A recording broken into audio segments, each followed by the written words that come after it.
Hello friends, कैसे सब। तो चलिए नेक्स्ट क्वेश्चन हमारे पास क्या है। इफ़ द वेक्टर इतना is solenoidal then the value of constant a will be. ठीक है, हमने देखा सोलेनोइडल क्या होता है, रोटेशन क्या होता है। तो सोलेनोइडल क्या होता है हमारे पास कि डेल डॉट एफ या डाइवर्जेंस ऑफ एफ, तो हम उसे जीरो अगर पुट कर देते हैं इक्वल टू जीरो आ जाता है तो वो मेरा होता है सोलेनोइडल। ठीक है, ऐसे ही कर्ल एफ जो होता है वो जीरो आ जाता है तो उसे हम बोलते हैं इरोटेशनल। तो यहाँ पे सोलेनोइडल हमें क्लियर है, वेक्टर हमें दिया गया, ए की वैल्यू हमें फाइंड आउट करनी है। तो कहने का मतलब डेल डॉट एफ निकाल दो, करली बाई करली एक्स इसके साथ करोगे 2x प्लस 3y के साथ 2 ही रह जाएगा सिर्फ। ठीक है, और सेकंड वाले के साथ जब with respect to y partial derivative करोगे तो 2 ही रह जाएगा। थर्ड वाले के साथ विद रिस्पेक्ट टू z करोगे तो a आ जाएगा, इज इक्वल टू क्या आ रहा है जीरो। तो a की वैल्यू आ गई -4। बताइए कुछ था क्वेश्चन में? कुछ भी नहीं था। नेक्स्ट क्वेश्चन देखिए, if phi is a scalar function of x y z then the value of del cross del phi।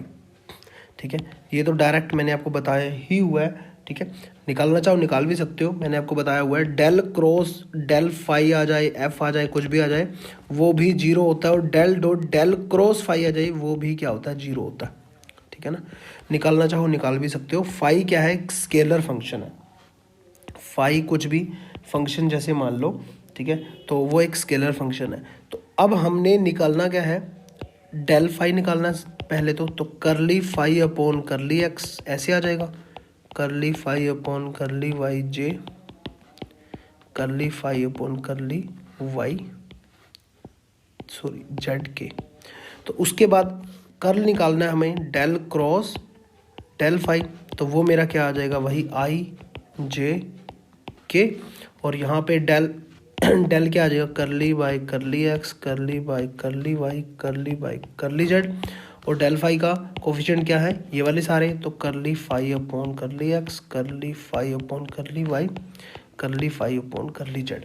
अब ध्यान दीजिए, ये मेरी कॉलम क्या, ये मेरी रो गई, डिटरमिनेंट सोर करेंगे, करली वाई करली अपॉन करली वाई इसके साथ जाएगा, करली फाई अपॉन करली जेड के साथ, तो क्या बनाने वाला है, जीरो ही बनाने वाला है। और इन दोनों को आपस में देखिए, ठीक है, तो वो भी क्या बनाने वाला है, जीरो ही बनाने वाला है। ऐसे ही जो भी आप करोगे वो सारे जीरो जीरो जीरो बनते जाएंगे। ठीक है, तो आंसर क्या आएगा लास्ट में, zero. Option number B correct है। नेक्स्ट क्वेश्चन देखिए, इफ द वेक्टर इतना इतना एंड इतना is solenoidal then the value of the constant of a. ठीक है, फिर से वैसा ही क्वेश्चन है जो हमारे सामने आ गया। तो सोलेनोइडल है तो डेल डॉट एफ जो भी वेक्टर दिया हुआ वो जीरो होगा, जीरो होगा तो करली अपॉन करली एक्स इसका निकालेंगे जब हम, ठीक है, तो क्या आ जाएगा 1।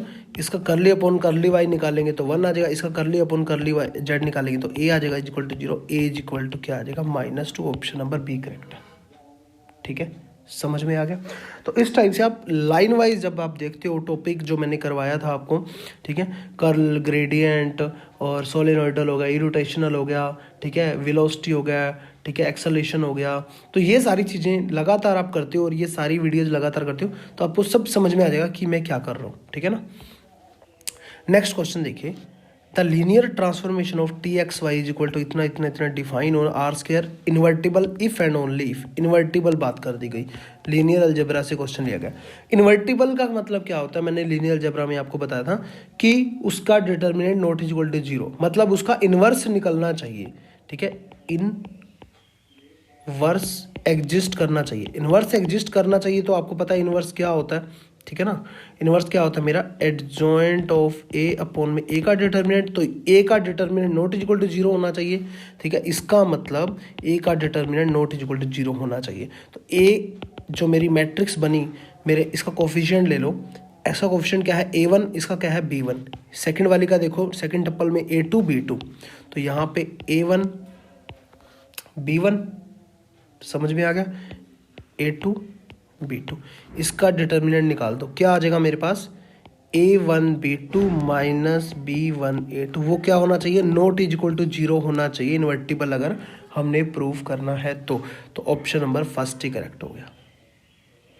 ठीक है, समझ में आती है बात। नेक्स्ट क्वेश्चन देखिए, आर इज इक्वल टू दिया हुआ मेरे पास D R by D T cross D square R by D T square, मतलब एक बार first time derivative, second time derivative, first time derivative को मल्टीप्लाई मतलब सॉरी क्रॉस करना है, क्रॉस मल्टीप्लाई करना है सेकंड टाइम डेरिवेटिव से, ठीक है। तो सिंपली हम सबसे पहले क्या करेंगे, D R by D T निकालेंगे विद रिस्पेक्ट टू टी। इसका जब हम डेरिवेटिव करेंगे तो यहाँ देखिए 3t आई है, 3i रह जाएगा, यहाँ पे 6t बन जाएगा और यहाँ पे 6t स्क्वायर बन जाएगा, ठीक है। तो 3i plus 6tj plus 6t square के, ठीक है। तो उसका सेकंड टाइम जब डेरिवेटिव करूँगा डी स्क्वायर अपॉन में डी टी स्क्वायर, तो ये 3i तो 0 ही हो जाएगा, सिर्फ क्या बचेगा 6j और 12t। अब हमें निकालना क्या है, D R by D T main है यहाँ पर, ठीक है। हम किस तरीके से करते हैं, तो मेन है यहाँ पर, मैंने आपको क्रॉस प्रोडक्ट आपको वेक्टर में पता ही है कैसे निकालते हैं, आई जे के और D R by D T के कोफिशिएंट 3 60 स्क्वायर, इसके कोफिशिएंट क्या आ जाएंगे 6 और सॉरी 0, आई का तो है ही नहीं, जे का है 6 और यहाँ पे 12t, ठीक है ना। इसके आगे कोफिशिएंट, इसके कोफिशिएंट आ गई, ठीक है। तो यहाँ पे अब इसको आप सोल्व कर दीजिए, आपका आंसर आ जाएगा, ठीक है। आई से जब भी मैं इसको करूँगा, ये गया, तो यहाँ पे मेरा 12×6 = 72t स्क्वायर माइनस में 36, ठीक है ना। तो यहाँ पे आ जाएगा मेरा 72t square minus 36t square आई, ठीक है। ऐसे ही माइनस टाइम जे जब मैं करूँगा तो यहाँ पे ये वाला कॉलम क्या ये हो गई, 3 को इससे करेंगे तो 36t, इसको इससे करेंगे तो 0, ठीक है। 36t आ जाएगा,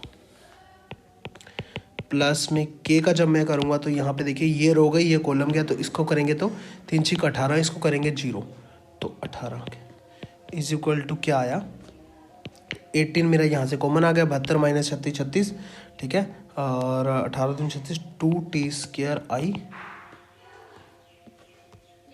माइनस 2tj प्लस में के, ठीक है। ये मेरा आंसर आया। ऑप्शन नंबर अगर मैं देखूं तो ऑप्शन नंबर हमारा है सी करेक्ट, ठीक है। कुछ भी नहीं था इसमें, तो बस यही ध्यान देना था कि क्रॉस प्रोडक्ट जो हम करते हैं तो वो कैसे करते हैं। नेक्स्ट क्वेश्चन देखिए, find divergence of F and curl of F when F दिया हुआ है ग्रेडियंट ऑफ। यहाँ पे हमें क्या दिया हुआ है, सबसे पहले हमें ध्यान रखना है कि एफ जो ग्रेड इतना दिया हुआ है पहले वो निकालना है, उसके बाद मेरा एफ आएगा, उसके बाद मैं डाइवर्जेंस ऑफ एफ निकालूंगा, उसके बाद मैं कर्ल एफ निकालूंगा, ठीक है। समझ में आती है बात। तो सबसे पहले एफ को सोल्व कर लेते हैं। एफ क्या है, del dot x³ plus y³ plus z³ minus 3xyz। तो एफ मेरा क्या आ गया, डेल के साथ जब मैं करूँगा करली बाई करली एक्स, तो एक्स के टर्म कौन कौन सी है, ये एक तो ये है 3x² आ जाएगा, एक ये वाला टर्म है माइनस 3yz आ जाएगा, तो 3x² माइनस 3yz आई, ठीक है। ऐसे ही जब मैं j के साथ लूँगा तो यहाँ पे आ जाएगा 3y² माइनस 3xzj। k के साथ लूँगा तो यहाँ पे मेरे पास क्या आएगा 3z² माइनस 3xy, ठीक है। समझ में आती है बात। अब मेरे पास f तो मेरा आ गया, अब मुझे डाइवर्जेंस ऑफ f निकालना है, तो डेल डॉट f निकलेगा, ठीक है। डेल डॉट f कैसे निकलेगा, आप ध्यान दीजिए। सिंपली आपने क्या करना है, i के साथ जो भी टर्म है, क्योंकि करली बाई करली x इंटू में i आएगा तो i इंटू आई 1 बन जाएगा, ठीक है। क्यों, और यहाँ पे इसका करली बाई करली x करना है, तो यहाँ पे yz आई, ये तो टर्म है ही नहीं, पार्शियल डिफरेंशियल में सिर्फ x की टर्म आएगी तो 6x आ जाएगा, यहाँ पे 6x, ठीक है। नेक्स्ट देखिए, यहाँ पे मेरे पास क्या आ जाएगा, इसका रिस्पेक्ट टू y करेंगे तो इसका भी क्या आ जाएगा 6y, नेक्स्ट वाले का 6z, तो यहाँ पे आ गया 6 time x plus y plus z. अब ऑप्शन चेक कीजिए, 6 time x plus y plus z, एक तो ऑप्शन नंबर ए में है, एक ऑप्शन नंबर सी में है और डी में नहीं है, तो बी और डी तो वैसे भी इनकरेक्ट हो गए, ठीक है। सिर्फ ए और सी बचे, ठीक है। ए और सी में अब हमें इसमें जीरो है, इसमें कर्ल की हमने बात कर ली। अब कर्ल एफ निकालेंगे, मतलब डेल क्रॉस एफ निकालेंगे। वो कैसे निकालते हैं, आई जे के, यहाँ पे आ जाता है करली वाई करली एक्स, करली वाई करली वाई, करली वाई करली जेड, और यहाँ पे वो टर्म आ जाएगी इसका एक्स का कोफिशिएंट 3x² माइनस 3yz, और यहाँ पे आ जाएगा 3y² माइनस 3xz, और यहाँ पे आ जाएगा 3z² माइनस 3xy। अब वही बात, ये कॉलम गया, ये रो गई, इसकी इससे करोगे तो y वाला टर्म सिर्फ क्या आ जाएगा, माइनस 3x आ जाएगा, और इसमें z वाला term minus 3x plus 3x आ जाएगा। ठीक है, तो वो क्या बनेगा, जीरो। फर्स्ट टर्म जीरो बन गई। सेकेंड टर्म देखिए, ये कॉलम गया, ये रो गई, करली बाई करली एक्स को इससे करोगे जब माइनस 3x आ जाएगा, सॉरी माइनस 3y आ जाएगा, इसको इससे करोगे तो यहाँ भी माइनस पहले से लगाएंगे तो प्लस 3y आ जाएगा, ये भी जीरो है, नेक्स्ट भी जीरो आ जाएगा, तो जीरो आ जाएगा, तो ऑप्शन नंबर फर्स्ट करेक्ट है, जो है सी भी रिजेक्ट हो जाएगा। ठीक है, समझ में आती है बात। तो ऑप्शन नंबर यहाँ पे मेरा ए करेक्ट हो गया। नेक्स्ट क्वेश्चन देखिए, the derivative of a constant vector. अब कांस्टेंट वेक्टर कोई भी, मान लीजिए ए कोई वेक्टर है जिसमें कि a1i plus a2j plus a3k है। ठीक है, इसका जब डेरिवेटिव करूँगा तो क्या आएगा, जीरो ही आएगा। ठीक है ना, रिस्पेक्ट टू, क्योंकि कांस्टेंट वेक्टर है तो इसीलिए हमारा क्या आ गया, जीरो वेक्टर आएगा। ऑप्शन नंबर सी करेक्ट है। नेक्स्ट क्वेश्चन देखिए, if f is a solenoidal vector then curl curl curl f क्या आएगा। ठीक है ना, तो अब हमें क्या करना है, f अगर सोलेनोइडल वेक्टर है, f सोलेनोइडल वेक्टर है तो डेल डॉट f क्या आ गया, जीरो। अगर ये इरोटेशनल बोलता तो डेल क्रॉस f जीरो आता। समझ आ गई बात, तो ये है जीरो। अब हम चलते हैं आगे, कर्ल कर्ल कर्ल f है, तो सबसे पहले हम एक कर्ल f निकालते हैं। कर्ल f का मतलब क्या है, डेल क्रॉस f। ठीक है, सेकंड अब निकालते हैं कर्ल f, तो वो मेरा क्या हो जाएगा, डेल क्रॉस f।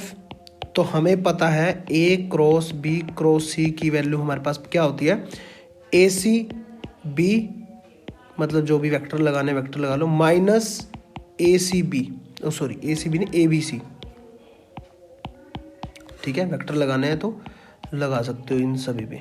तो यहाँ पे ये चीज़ होती है, तो यहाँ पे ए सी बी मतलब ए मेरा डेल है फर्स्ट टर्म, और सी मेरी जो है ना एफ है, तो यहाँ पे मेरे पास क्या आ जाएगा, डेल डॉट एफ इनटू में del minus del dot del into में एफ आ जाएगा। तो डेल एफ क्या है, वो क्या कह रहा है, डेल एफ तो जीरो ही है, क्योंकि उसने पहले ही बोल दिया सोलेनोइडल, जीरो हो जाएगा, माइनस डेल स्क्वायर एफ आ जाएगा। नेक्स्ट हम जब करेंगे कर्ल एफ, तो यहाँ पे क्या आ जाएगा, फिर से del cross minus del square f. अब यहाँ पे क्वेश्चन में देखिए, कहाँ भी माइनस का इस टाइप से कुछ बन रहा है, कोई भी नहीं बन रहा, ना ऑप्शन इसमें, ना ही इसमें, ना ही इसमें, ऑप्शन नंबर डी करेक्ट हो गया। आगे चले जाओ, नेक्स्ट क्वेश्चन देखिए, what is the dimension of the subspace of W of, ये भी लीनियर अलजेब्रा से क्वेश्चन लिया गया। ठीक है, तो ये मैंने अच्छे से आपको करवाया है, स्पेस हो गया, सब स्पेस हो गया, कैसे निकालते हैं वेक्टर स्पेस में। ठीक है, लीनियर ट्रांसफॉर्मेशन क्या होती है, रैंक, नलिटी, डायमेंशन, वो सब कुछ अच्छे से करवाई हुई है।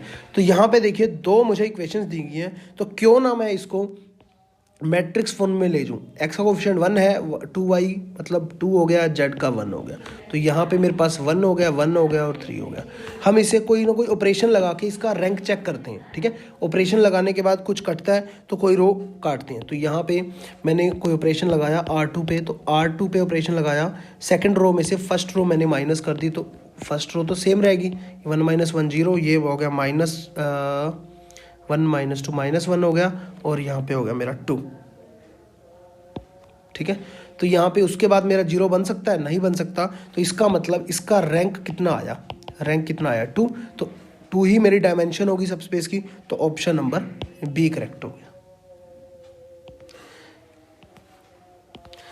नेक्स्ट क्वेश्चन देखिए, which one of this statement is true, कौन सी स्टेटमेंट इसके अंदर ट्रू है, any two vectors alpha beta in Euclidean space. ठीक है, ये दोनों के अंदर है। ठीक है, linear algebra and abstract algebra के अंदर भी आता है, ठीक है। तो इसकी तो डायरेक्ट स्टेटमेंट ही है alpha beta is equal to alpha beta not, ठीक है। तो ऑप्शन नंबर इसका तो बी करेक्ट है, इसमें तो कुछ करना भी नहीं था, ठीक है। तो चलिए नेक्स्ट क्वेश्चन जो है हम नेक्स्ट लेक्चर के अंदर कवर करेंगे। तब तक के लिए जय हिंद, जय भारत, थैंक यू, थैंक्स।